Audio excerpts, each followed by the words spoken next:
pessoas de valor. Hoje tem uma entrevistada aqui. Para quem assiste o programa já nesses quase 4 anos, conhece Camila Simões, nutricionista, e mais do que nutricionista, uma pessoa de valor, porque já está aqui, já virou sócia de carteirinha do programa. A gente estava até conversando que 4ª, 5ª vez já aqui presente, e sempre tem assunto, né? Nutrição rende bastante. Com certeza. Obrigado pela tua presença aqui, pela tua participação. Eu estou fazendo uma sequência aqui de entrevistados, porque normalmente eu entrevisto, assim, eu e uma pessoa, né, que é um co-apresentador. Então, eu e a Renise entrevistamos a Maristela, que vai final de semana, né, que passou e tal. Então, a gente faz uma sequência sempre de 2 entrevistando um. Só que eu falei, agora eu vou trazer algumas pessoas em 2022 que já até passaram pelo programa, mas são pessoas que a gente pode aprofundar um pouquinho mais o conteúdo. Porque senão quem assiste pessoas fala assim, poxa, que legal aquela pessoa, aquela outra, tal, só que o assunto acaba ficando muito raso. E lógico, se imaginar que eu sou professor universitário, neurocientista, você, né, nutricionista e tal, aí a gente fica só, tipo, comer frutas é legal, né? Aí fica assim, poxa, isso aí a gente vê num programa qualquer, né? Eu queria começar, assim, até para pontuar, a gente vai pontuar várias coisas no programa, mas queria trazer uma coisa que é bem rica, né? Que as pessoas têm bastante questionamentos lá no site, nas redes sociais, quando a gente fala da questão da alimentação, que tem a ver com a maternidade, né? Você, inclusive, eu lembro da primeira vez que participou, você estava com um bebezinho, a gente, né? Porque a Maria Clara também, pequenininha, a gente estava com essa preocupação, então falou, vamos fazer um programa que tenha muito a ver comigo, porque eu estava com várias curiosidades. Eu estava com 2 aninhos na época, eu acho. E agora vai fazer 5, você vê. E assim, eu e a Érica, a gente ficou 25 anos para conseguir ter a Maria Clara, né? Então, assim, passou um bom tempo. E assim, a gente nem tinha uma percepção, assim, de tipo de alimentação, ou que tipo de alimentação que, por exemplo, a Érica ou eu mesmo teríamos que ter para poder ter, por exemplo, uma possibilidade maior. Então a gente fez inseminação, fez um monte de coisa, e a última coisa que passava pela nossa cabeça, assim, era a questão da alimentação, né? O quanto, e assim, parece tão óbvio, eu sei que para você é mais óbvio ainda, mas para muitos casais que hoje estão pensando, por exemplo, na questão da gestação, e não só o engravidar, mas também depois a qualidade dessa gestação. Vamos começar por aí? Vamos então começar do início, né? Até nas questões que você citou de inseminação, fertilização in vitro, a alimentação, ela exerce assim um papel fundamental. Por quê? Porque o corpo daquela mulher tem que estar preparado, né? Antigamente, as mulheres engravidavam com seus 20 e poucos anos, 23 anos. Hoje, a gestação primogênita está de 35 a 41. Né? E o que acontece? Os casais tentam, eles querem se estabilizar, eles casam, agora a gente vai começar a tentar ter um filho, como se fosse simplesmente uma decisão, né, numa conversa, só que não, a gente precisa ver como é que tá a saúde dessa mulher e mais do que isso, né, hoje a gente fala que os casos de infertilidade, 40% mulher, 40% homem, e esses outros 20% é questões gerais, né. Então, temos as questões de alimentação e estilo de vida, né? Por exemplo, cafeína, bebida alcoólica, alto consumo de açúcar, a exposição a toxinas ambientais, né? Então, a exposição por alumínio que está presente no desodorante, na cápsula do café, tudo isso aumentam as chances de um caso de infertilidade. E por onde começa a investigação?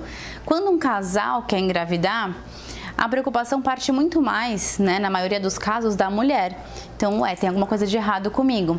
Eu vou ao ginecologista todo ano, eu faço os exames. Homem não tem muita essa preocupação. E muitas vezes, tive até o caso de uma paciente recentemente, a gente estava tratando ela assim, traz o seu marido. Não, mas ele é saudável, os exames deles estão normais, não tem nada de errado, ele não quer. Por quê? Tem muito tabu ainda em torno do espermograma. Os homens não querem fazer. E o que acontece? Essa paciente veio saudável, não engravidava, resolveu convencer o marido, depois de alguns meses de tratamento, o marido veio. 30 dias de adaptação e suplementação para esse marido, que aí ele de fato fez, a gente viu que tinha um espermatozoide mais lento, a gente fez uma suplementação, 30 dias a paciente apareceu grávida. Então, são correções, né, nutricionais, falta de algumas vitaminas, de alguns minerais, às vezes uma coenzima Q10. Essa coisa que você fala do marido, por exemplo, né, do homem na relação não só da fertilização, mas da gravidez, né, vamos dizer assim, é que muitas vezes tem um grande preconceito do lado masculino, que é essa coisa de, por exemplo, não poder ter filho como se fosse algo assim, sabe, o cara é menos macho, né, sabe, essa coisa do macho, sim, né, e do machismo muito grande e tal, por causa do relacionado à virilidade. Então, de repente, chegar e falar, olha, a gente está pensando em engravidar. Muitas vezes os homens falam, não, tá bom, eu quero ter filho, mas não faz absolutamente nada com isso. Que o papel dele é muito simples, né? É simplesmente ter a relação e pronto, a parte dele já tá feita. Aí, em termos concretos, vamos por aí, então vamos fatiar um pouco esse assunto. Em termos concretos, por exemplo, para o homem, eu tô querendo engravidar, então eu tô realmente afim de engravidar, porque muitas vezes tem esse lado de falar, não, vamos lá, tal, mas o cara não tá afim. Mas vamos supor que ele esteja mesmo. Aí, assim, onde impacta o trabalho do nutricionista, um trabalho nutricional, para efetivamente gerar esse resultado? É em suplementação, por exemplo? Normalmente sim, né? Porque é na suplementação que a gente consegue focar em nutriente e aumentar algumas doses. Por exemplo, primeiramente, esse homem tem que fazer uma bateria de exames para ver todo o estado nutricional geral, né? Então, como é que tá todas as vitaminas principais que a gente considera, exame de sangue, inflamação, peso, né? Colesterol, testosterona, parte hormonal, tudo tem que estar redondinho. Feito isso, a gente vai fazer um filtro, né? Vamos ver como é que tá esse espermograma, sempre em conjunto com o urologista, por exemplo, ou o médico obstetra que está assistindo o casal. Se nesse espermograma der alguma alteração, então o que normalmente acontece? O espermograma ele não pode ser feito aquele simples, né? Só para ver concentração, volume e tudo mais. Tem que ver, por exemplo, taxa de fragmentação do DNA espermático. Onde que a nutrição entra, por exemplo, nesses casos? A taxa de fragmentação tem que estar até 14%. Se deu acima, o que pode interferir? Consumo de açúcar. Se esse homem tem histórico de diabetes na família, se esse homem é diabético, a taxa de fragmentação desse DNA espermático aumenta. E isso resulta numa infertilidade e muitas vezes tem essa parte do homem juntando com questões da mulher. Por exemplo, então, quem está assistindo eu sou diabético, e aí a gente está tentando. Então, existe a possibilidade, por exemplo, da própria diabetes ser uma causa... Exatamente, está causando esse aumento dessa... Exatamente, então tem que controlar essa diabetes. E, de repente, a mulher dele fazendo um monte de tratamentos, tentando engravidar, e, de repente, assim, cara, é você o problema, né? E, muitas vezes, quando o casal está há muito tempo tentando, e a mulher não tem nenhuma condição, não tem um ovário policístico, uma endometriose, um mioma, nada, né? Nenhuma condição mais especial para a gente olhar, normalmente é no homem, né? Então, as pesquisas mostram o quê? 40% da infertilidade do casal está na mulher, 40% no homem, é igual. A única coisa que muda é que as mulheres são mais dispostas a procurar ajuda, porque... é uma questão cultural também, né? A gente foi ensinado, eu falo como mulher, desde pequena, tem que ver a primeira menstruação, vai no ginecologista, é algo que faz parte da nossa rotina médica, né? Dos homens, não. Então, até aquele homem de 45 anos que precisa procurar um urologista e tal, ele não quer ir no médico, fala, não, tá tudo certo, tá tudo normal, não quero fazer exame. Eles não procuram nem médicos clínicos gerais para fazer uma bateria de exame, para ver um cardiologista e tal. Então... Agora, quando você fala de diabetes, aí você falou também um dos pontos, você falou a questão da gordura, tal, né? De estar com gordura. Assim, muitas das coisas que você está falando estão relacionadas a uma alimentação não regrada, né? Exatamente. E também hoje, né, tem um tema que a gente aborda muito na nutrição, que é a fome oculta. O que é fome oculta? As pessoas, elas não estão passando fome, energeticamente falando. Elas estão consumindo mais calorias do que elas deveriam. Porém, essas calorias não são calorias nutritivas, não são calorias boas, exatamente. Então, aquele homem ou aquela mulher que tem sobrepeso, que tem obesidade, então ele está muito bem nutrido aos olhos das pessoas, mas a densidade nutricional daquela dieta é muito fraca. Então, falta nutriente, por exemplo, para espermogênese, para ovulogênese, né? Então, para a formação de óvulo, formação de espermatozoide, precisa ter a receita do bolo. Não tem que ter farinha, manteiga, ovo, né? Pra gente fazer um óvulo saudável, pra gente fazer um espermatozoide saudável, tem que ter alguns minerais, algumas vitaminas, né? Alguns aminoácidos necessários. E se não tiver, a gente tem uma célula defeituosa, E aí realmente não vinga, a fecundação não acontece. Então eu falo, primeira parte, vamos ver como é que tá a saúde desse casal, né? Peso, colesterol, glicemia. Assim, ela tem uma curiosidade pessoal, assim, talvez as pessoas que estão assistindo também tenham essa pergunta. No caso, se a gente está falando, por exemplo, de engravidar, está falando de casais. No teu caso, por exemplo, quando você vai atender como paciente, você atende o casal, aí você fala com os dois. E aí, vamos dizer assim, tem uma dieta, tem um trabalho que você vai realizar para cada um? Depende. As mulheres buscam mais. Então, eu tento chegar nessa mulher e falar assim, olha, o seu marido seria muito interessante que ele também fizesse um acompanhamento. E eu explico tudo isso que eu tô falando pra você, né? O que pode envolver. Ai, mas o meu marido, ele não quer. Eu escuto isso assim em 80% dos casos. Ai, eu vou tentar convencer. Ai, mas meu marido falou que... Ele fez exame também, tá tudo normal. Só que eu tava até conversando com uma paciente... Aquele exame mais simples que não... Eu falo, o que é meus exames estão em dia? É um hemograma, um colesterol, uma glicemia? O que isso mostra pra gente como profissional da saúde? Não mostra muita coisa, né? E aí é um paciente, por exemplo, vitamina D. Muita gente com a vitamina D alterada, né? Baixa, precisa suplementar a vitamina D na maioria dos casos. E vitamina D falam muito relação com pegar sol ou não pegar sol. Assim, a gente tem esse momento, esses 2 últimos anos de confinamento, certamente afetou muito a questão da vitamina D, ou isso é tabu, assim? Aproveitar a tua presença aqui para perguntar, não foge um pouco do tema, mas... Não foge não, porque a vitamina D é essencial para a parte de fertilidade e na gestação também. Mas... o sol, ele converte a vitamina D em forma ativa, né? Eu preciso consumir a vitamina D. Então, se eu não consumir, o que eu vou converter?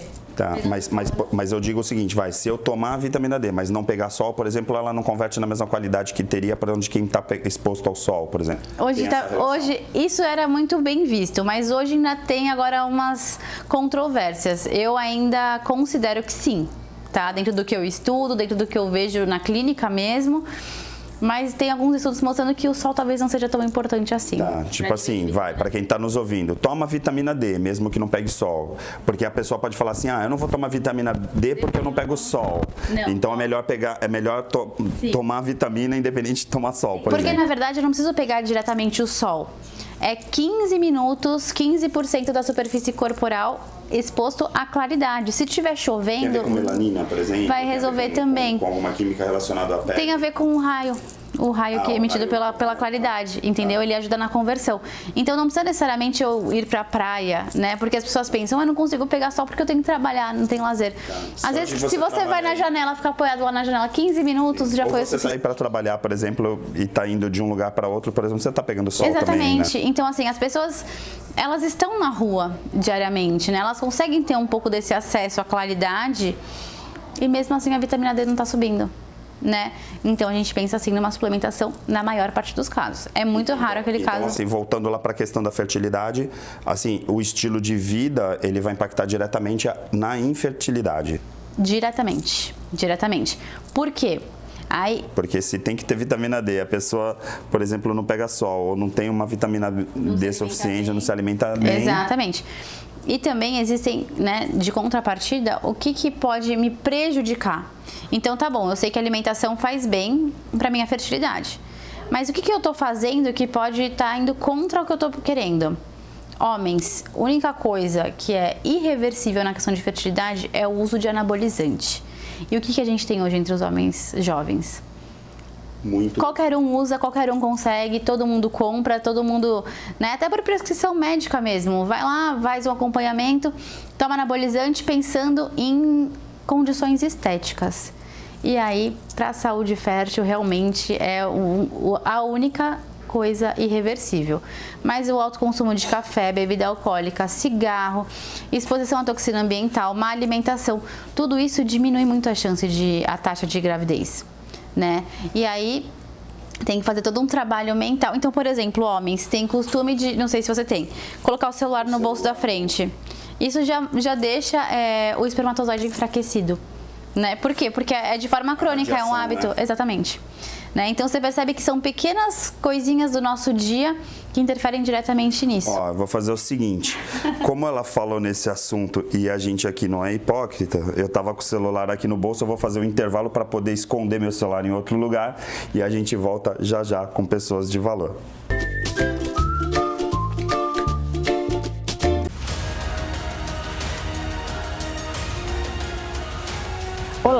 sou a coach Renise Gomes.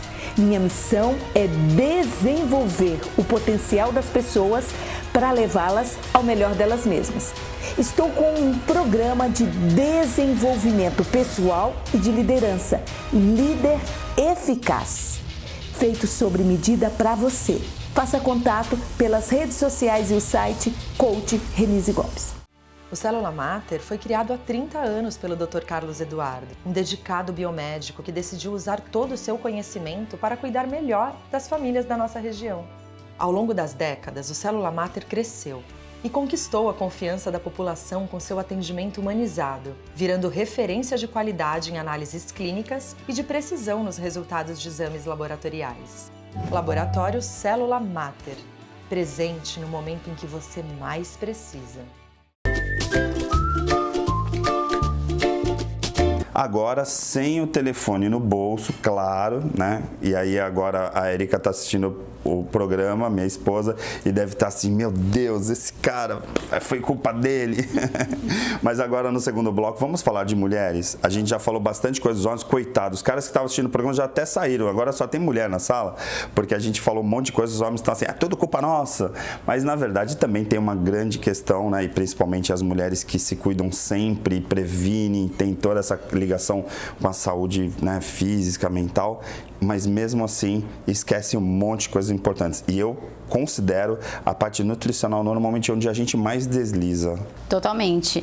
E na mulher a gente tem várias questões que interferem. Por exemplo, o consumo de anticoncepcional.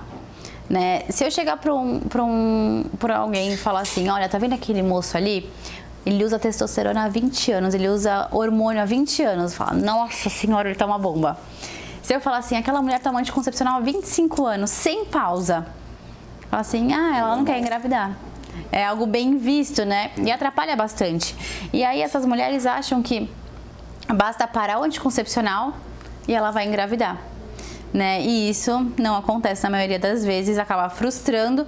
E como é muito pouco falado a nutrição e a fertilidade, né? Essa associação das duas áreas, a procura é baixa. Né? Algo realmente muito novo dentro da nutrição, mas que faz muita diferença no tratamento. Assim, vamos ser práticos, assim, por exemplo, uma pessoa que tem, uma mulher, por exemplo, no caso a gente falando aqui para as mulheres que têm um controle, por exemplo, com anticoncepcional, existe todo um controle nutricional para poder tentar diminuir o efeito. Como que é isso? Assim, na prática, o que seria? Na prática seria usar outro método contraceptivo. O uso de anticoncepcional não é recomendado. Tá. Né? Existem diversos estudos mostrando o impacto dele na saúde fértil da mulher. Porque, de fato, ele está aí para não te deixar engravidar, né? E aquele uso crônico de hormônio, e aquilo tem uma reação no organismo, né? Então, quando os médicos recomendam o uso do DIU de cobre, né? Ou o próprio preservativo, para quê? Para que não exista questões hormonais envolvidas, porque acaba piorando um pouquinho, mas isso também não é algo fixo. Existem mulheres que tomam anticoncepcional durante um bom tempo e engravidam.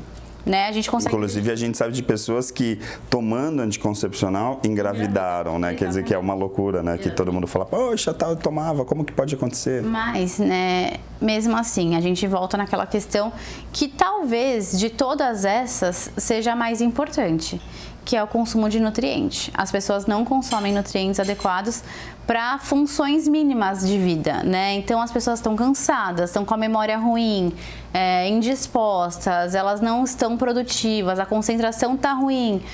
Tudo isso tem a ver com a nutrição e obviamente que vai influenciar na parte reprodutiva, porque, como eu disse, é a receita do bolo. Para eu poder fazer um bolo gostoso, tem que ter todos os ingredientes. Para eu ter um óvulo saudável, eu tenho que ter todos os ingredientes, todos os nutrientes necessários para a construção daquela célula. Eu sinto que existem algumas coisas tão óbvias na saúde do corpo, né, na saúde física, que muitas vezes a gente acaba desprezando. Por exemplo, é muito comum, assim, tem hipotiroidismo, então endometriose, ou então ovário policístico e tal. Aí, de repente, assim, isso impacta impacta na gravidez. Só que, de repente, a questão nutricional, ninguém faz essa conexão, né? Até quando a gente falou, vamos falar desse assunto, falei, poxa, esse assunto é bem legal para trazer aqui para os telespectadores, tanto homens como mulheres, porque muitas vezes a gente despreza essa parte, porque sempre fica aquela coisa assim, sabe? Eu vou fazer inseminação, vou fazer fertilização e tal, sendo que, de repente, você podia fazer um trabalho de qualidade de vida, com uma melhor alimentação. Exatamente. Até porque, mesmo indo para situações mais extremas como uma FIV, como uma inseminação, às vezes realmente precisa, né? Mas aquele corpo tem que estar preparado. Por quê? Porque vai ter toda a parte de implantação e desenvolvimento da gestação. E, uma vez grávida, a gente pensa em programação metabólica. Vem a nutrição novamente. Ok, você está grávida, independente de como isso aconteceu. E agora? Eu falo assim, eu sou nutricionista de feto. A única forma que eu tenho de nutrir o bebê que está dentro da barriga daquela mulher é através dela. Eu falo, eu não posso abrir sua barriga e dar uma sopinha. Então, se você não comer direito, eu não consigo nutrir seu filho. E ele vai nascer, né, e vai dar de cara aí com um mundo cheio de bactérias e vírus e toxinas. Sabe que eu sinto muito, às vezes, as mulheres já pensando, já não na fertilização, mas na questão de estar grávida, muitas vezes as mulheres estão preocupadas mais em não engravidar muito, em perder peso, tal, não engordar, tal, assim, eu não engordei durante a minha gravidez e não está preocupado, de repente, com a nutrição do próprio filho, né? Ou, às vezes, não consegue ter essa consciência. Eu digo, para você nutrir uma criança na vida intrauterina, é educar uma mãe, não é nem passar uma dieta. Uma vez que ele entende que o papel dela é primordial na programação metabólica, a vida daquela criança está salva, né? No sentido nutricional. Por quê? Ela vai precisar nascer com um sistema imunológico, né, nutrido, ela vai vir para o mundo. E aí, de onde saiu todo esse estoque de nutriente? Da alimentação da mãe. E aí vem aquela pergunta, fazer dieta durante a gravidez para poder depois, quando ter o filho, tá lá com a barriguinha, dali um tempo enxuto e tal, isso é criminoso ou é tabu? Eu sou super a favor. Agora depende da dieta. Eu vou fazer uma dieta detox na gravidez? Nunca. Dieta de emagrecimento. Vou fazer uma dieta para emagrecer. Não, nem aquela que força detox mesmo, que as pessoas querem fazer para desinchar e tudo mais, não é indicado na gravidez.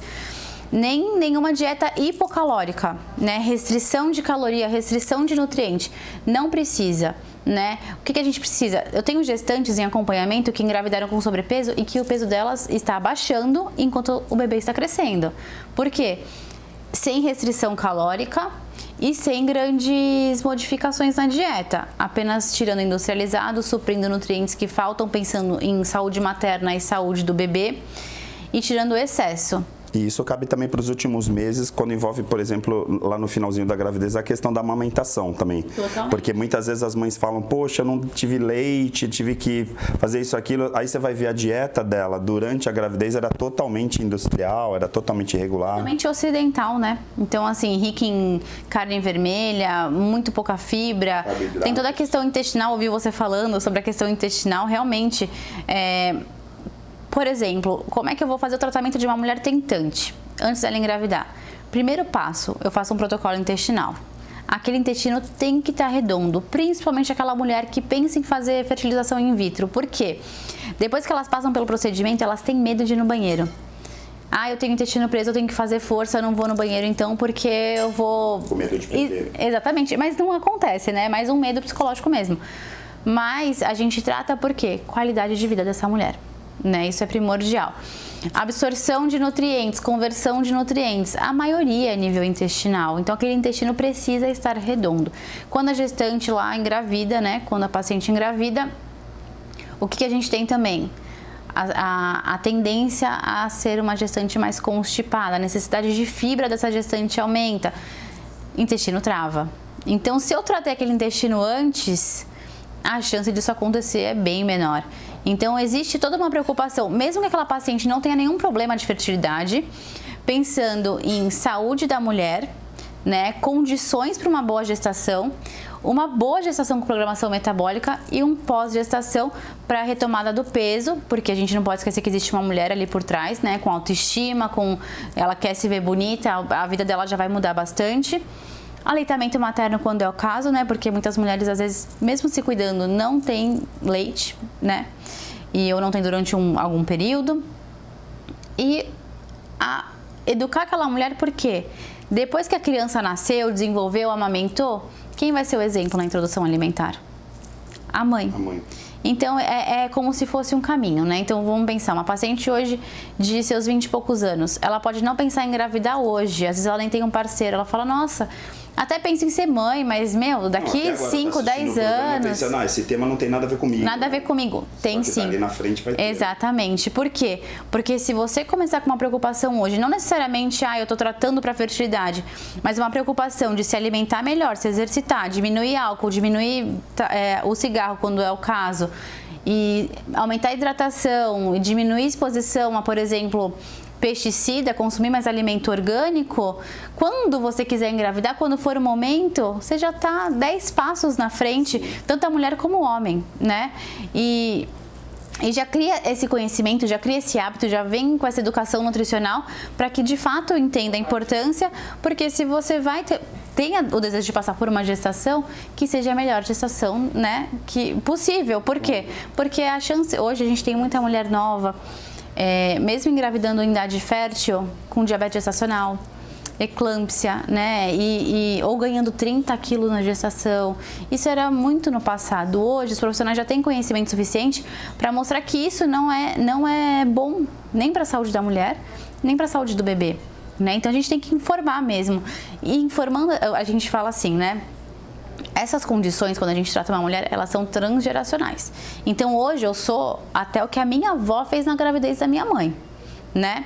Então, se eu quero tratar a próxima geração para ser uma geração menos doente, menos obesa, eu cuido hoje das mulheres dos seus 20 e poucos até os seus 40 anos, porque são elas que vão comandar toda essa próxima prole, né? Tanto a geração dos filhos como dos netos. E na verdade impacta gigantemente na saúde do teu filho, quer dizer, às vezes, no caso das mulheres que sonham, às vezes, em ser mães, e aí, de repente, estão tão despreocupados com o estilo de vida, falam, meu filho vai ser como eu, tal, e aí, de repente, essa criança vai ter um monte de problemas de saúde simplesmente porque essa criança vai reproduzir o estilo de vida dessas mães, né? E até o que essa mãe faz na gestação aumenta a predisposição genética dessa criança, que é, de fato, a programação metabólica, né?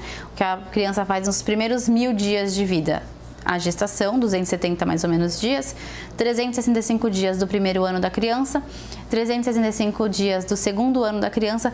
Esses são os 1000 dias definitivos para aumentar ou diminuir chance de desenvolver doenças ao longo da vida adulta. Então, se vai ser um adulto diabético, um adulto hipertenso, com problema na tireoide, tudo isso é definido até pela mãe na gestação, né? Então, olha que responsabilidade. Eu costumo ver assim, que bom que isso está na mão da mãe, né, que o único problema que ela tem que se preocupar ali é o que ela vai pôr dentro da boca.